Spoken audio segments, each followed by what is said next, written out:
Talk about all this now with Kellyanne Conway, Donald Trump's campaign manager.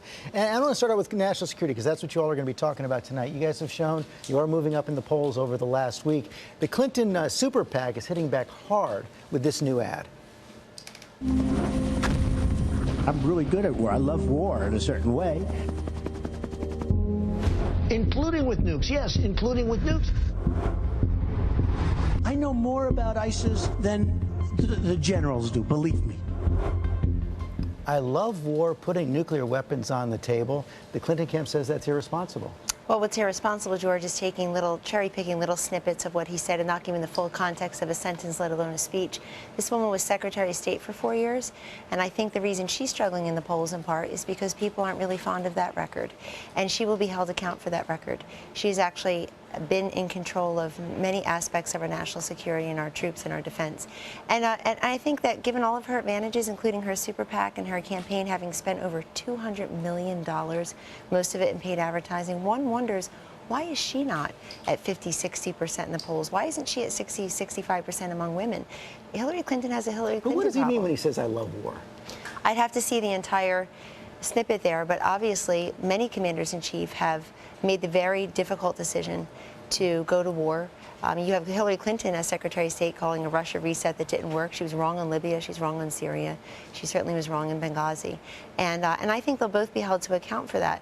But we need to, this is why it's so important to come out of hiding, and I'm glad Mrs. Clinton has finally done that, because people deserve a conversation with the candidates. You don't just do ads against each other. And we do very few ads. Mr. Trump is on the, he was with 88, he had 88 military generals come out to support him yesterday, and he did a military preparedness town hall in Virginia, and then he was in North Carolina. You got to talk to the voters directly. Those conversations are certainly coming. Mr. Trump has also been hitting Clinton on the Clinton Foundation, saying it's pay to play. Yet, front page story in the New York Times today, and a lot of focus on this contribution that his foundation made to Pam Biondi, the Attorney General of Florida. Now, the timeline is they spoke on the phone. An investigation was announced into Trump University. Trump Foundation sends a $25,000 check. The investigation is called off. If that were Mrs. Clinton, wouldn't you be calling that pay to play? Oh, I would ask her what happened. And in the case of Mr. Trump and Attorney General Biondi, they both said that they'd never discussed the Trump University lawsuit. Mr. Trump but they did talk on the phone at that time period. They may have talked about anything. He has a residence in Florida, and she asked for a contribution to her for her reelection. He has supported many, many Republican candidates. But we do know that Mrs. Clinton, Secretary Clinton, used the State Department as a concierge for many foreign donors. That's been evidenced.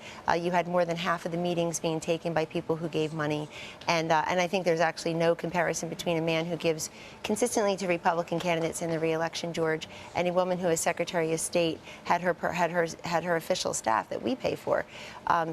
Bartering for position and bartering for state dinners, and just making contributions that are inappropriate. The State Department is a very busy place. We should be getting human rights for those girls and women who are disrespected around the world and not worried about foreign governments coming into influence. Another big story in the news today, Roger Ailes, Fox News paying a $20 million settlement over that sexual harassment lawsuit.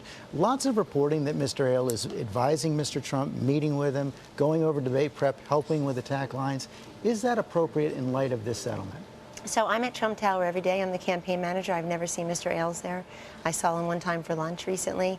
He was at lunch. But he is giving Mr. Trump advice, well, isn't he? Mr. Trump, I don't know, because Mr. Trump speaks to many people on the phone during the day when I'm not there. They've known each other probably for 30 years, I would think, pre-Fox News and pre-presidential politics, no doubt. Kellyanne Conway, thanks very much. Thanks for having me.